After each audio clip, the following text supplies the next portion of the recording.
And now I want to welcome back to Forever Blue Shirts, Mollie Walker, who covers the Rangers for the New York Post. Mollie, how are you doing? Oh, pretty good. How are you, Steven? Good. So Louis Domingue. It is November 9th, and Louis Domingue and Dylan Garand are the Rangers goaltenders. Was this in the cards for Chris Drury and Peter Laviolette when you started this year? Definitely not, but the signing of Louis Domingue was in preparation for this sort of situation. So I think you kind of have to give your hats off to Jury for that, to lock Domingue down for 2 years. He's been marinating in Hartford. And he's just a guy that, not a lot of third string goalies in the NHL have as much experience as he does. So I think this is, you know, it's a pressing situation because of who Igor Shesterkin is and who Jonathan Quick is and who Quick has been so far this season. But it is early days in the season. Better for them to be working out these kinks now in November rather than February or March. So I think nobody's pressing the panic button, but it's not the most ideal situation, obviously. Oh, no, not at all. Staying on that topic of injury and not an ideal situation, Adam Fox and Philip Chytil both out. Fox looks like a little bit longer than Chytil. What have you heard about both of their recovery times? Well, both players haven't skated yet, so I don't believe that bodes well for Philip Chytil's return. The shortest amount of time that he could have possibly missed. I believe that he's eligible to return in Sunday's game against Columbus. I don't expect that to happen simply because he hasn't even started skating yet. It's unclear if it's a concussion sort of situation, which is obviously something that he's dealt with for a majority of his career.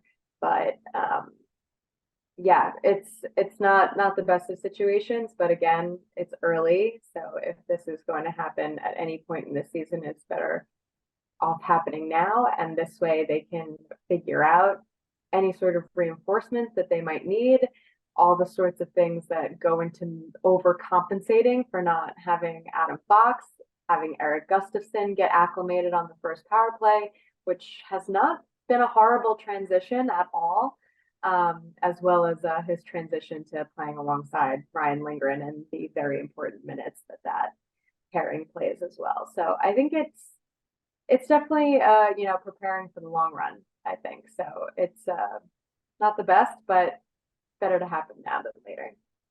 Well, I'm glad you bring up Erik Gustafsson, just his presence in the absence of Adam Fox. It almost seems like he's kind of embraced some sort of next man up mentality. Oh yeah, absolutely. I thought that even the game when Fox left and Gustafsson slot right onto the first power play in it, he had a lot of jump in his step, and that's understandably so for a guy who is a power play contributor. And for him to get an opportunity with that group in particular, I'm sure was very exciting for him. So I think that he's done well slotting into that spot. I think that Peter Laviolette has a lot of trust in Erik Gustafsson, which might not bode well for someone like Zach Jones, but I think that it gives Peter Laviolette some peace of mind in how he's rearranging things and the decisions that he's making to fill in for Adam Fox. So I think that Gustafsson is one of the most NHL caliber guys that the Rangers have had in that left side spot on the bottom pair in a few years, which has been really exciting to see. And I just feel like he brings a different element to the back end that we haven't really seen this core have. He just plays a much different game. He's constantly moving. He's got so much life to his game. And it's really fun to watch, if I do say so myself. I think it was a huge pickup for the Rangers, especially at the price point that they got him. That's definitely something that Chris Drury should be patting his back on about. Well, just really quickly, you did mention Zach Jones. What do you make of him, of his play so far? Obviously, the assist, and then the flip side is being on the ice for 3 goals against Detroit. Just what have you made of his brief time with the Rangers so far this year? Yeah, it's definitely been a bit of a mixed bag. But in talking to Zach Jones, he has a completely different attitude than he had last season. It seems. I think that he came into this season prepared for the role that he was going to have to play, knowing that he wasn't going to be in the lineup every night, knowing that his first chance was probably not going to come until an injury arose, especially considering training camp that Zach Jones Gustafsson competition never really materialized. So I think it was something that he was prepared for, and I think it has shaped his mindset, and it's been a very good mindset. So I think that been a bit of a mixed bag. The Jones Schneider pairing has had a couple of rough games, a couple of rough sequences, but I do think that their most recent game, they were pretty decent. So I think that it's definitely a starting point that they can build off of. But I know that maybe people would like to see some changes with the D pairs, but that just goes back to Laviolette's trust and preference for Gustafsson. If anybody's going to be getting those major minutes, it's going to be Gustafsson and Lindgren. So it all makes sense where Laviolette has taken it. Well, it is impossible to talk Rangers hockey at this point without mentioning Artemi Panarin's 12-game point streak to start the season. Other than the haircut, obviously, what has been his biggest change from last season to this season? He just looks like he's playing lighter. He looks like it's a very unbothered, lighter Artemi Panarin, and everybody that has skated next to him has benefited from it. I think Alexis Lafreniere is off to probably his best start in a Rangers jersey, and I don't diminish Artemi Panarin's role in that as well, and Laviolette's for that matter.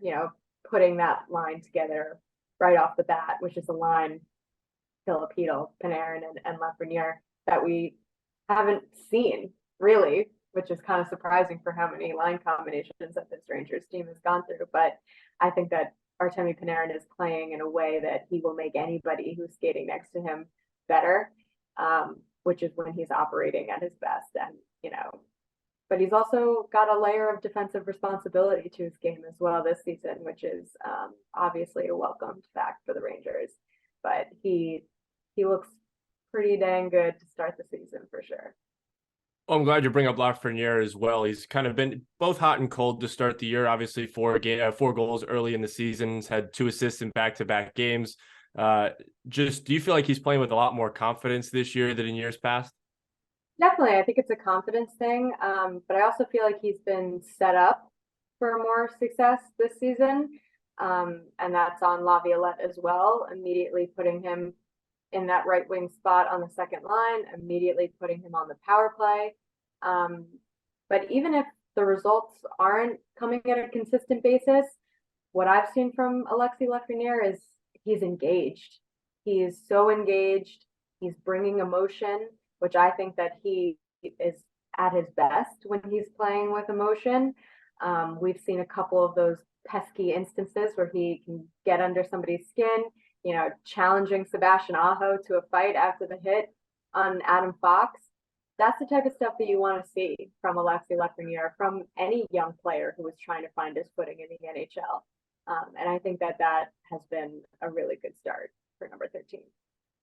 So I feel like we had this conversation last year when we spoke, but again, Patrick Kane's name continues to come up when talking about the New York Rangers. I could tell you're tired of it. I think everybody's tired of it.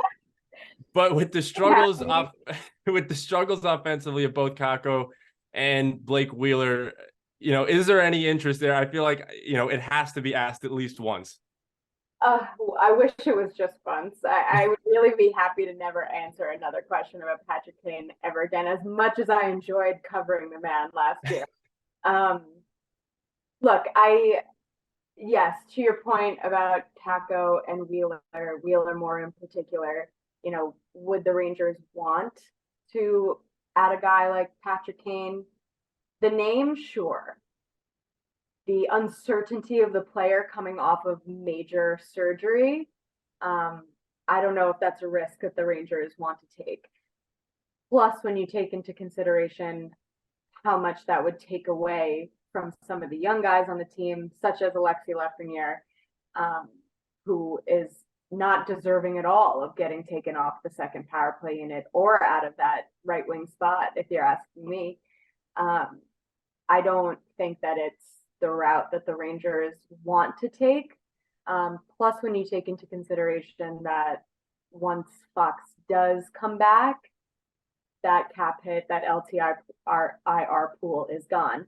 So a major signing like that, again would have to be for a league minimum type of situation. It wouldn't work financially for them to give him maybe the type of deal that he's looking for. But I also don't know what kind of deal that he's looking for. Does he want to take a pay cut and go to a contending team like the Rangers? Maybe. Does he want, more of a legitimate deal with a little bit more substance with the Buffalo Sabres or someone? It's hard to say, and you don't really know where he's at coming off of this major injury and major surgery, and what kind of player he's going to be either. So I think that, in theory, would it be great and fun to have Showtime back at the Garden again? Yes, obviously everybody would love to see that, but logistically and just where the Rangers are at right now, I don't know if it makes the most sense for them. All right, rooted back in a little bit more reality. The Rangers shot blocking 4th in the NHL. Jacob Trouba 2nd in the league behind only Braden McNabb of the Vegas Golden Knights. We saw this style of hockey work last year with Vegas and winning a cup and shot blocking. How have you seen, and what kind of emphasis have you seen the Rangers take when it gets in the way of getting in front of shots? Yeah, absolutely. I think Adam Fox probably said it best to me before he was hurt. I asked him about it. He said, guys are committed. Guys are really, really committed. They're committed to the system that Laviolette has brought in. And Vincent Trocheck actually told me that he feels like this system in particular works for any team that buys into it. And I feel like the Rangers have really, really bought into Peter Laviolette in general, and just the way that he's run things and the way that he's wrote this ship, if you will. And I think that the shot blocking has just been, tremendous. I also would compliment their stick work in general, just the way that they've clogged lanes and anticipated passes. And it's just, they're a whole lot more involved in the details of the game is what it feels. And that's a testament to Peter Laviolette, who is known as to be one of the most detail-oriented coaches in the league. So I definitely think that it's a buy-in deal for this Rangers team. And, you mentioned Trouba. I'd also mention Nick Bonino. That's just been an absolute menace in front of the puck. Just, zero regard for his own well-being type of deal. But that's what more could you want in your 4th line center? Well, he's not, in his usual role as 4th line center. Exactly. Well, all right. With a win on Thursday night against Minnesota, the Rangers would tie their franchise record for best start, both in terms of wins and points through 13 games. At this point, what have you liked? Also, what would you like to see improved? I think that 5-on-5 in general is probably the easiest answer here. But I also feel like they made major strides in that department in the Detroit game.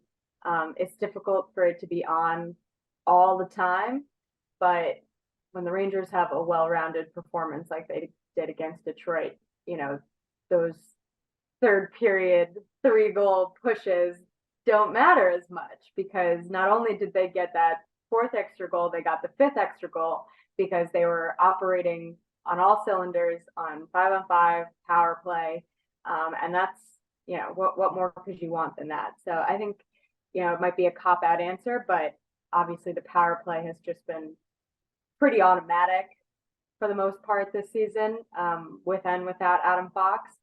So I feel like if they were able to bring their 5-on-5 play as consistently as they have on the power play, then they're just going to be a really, really tough team to defeat night in and night out.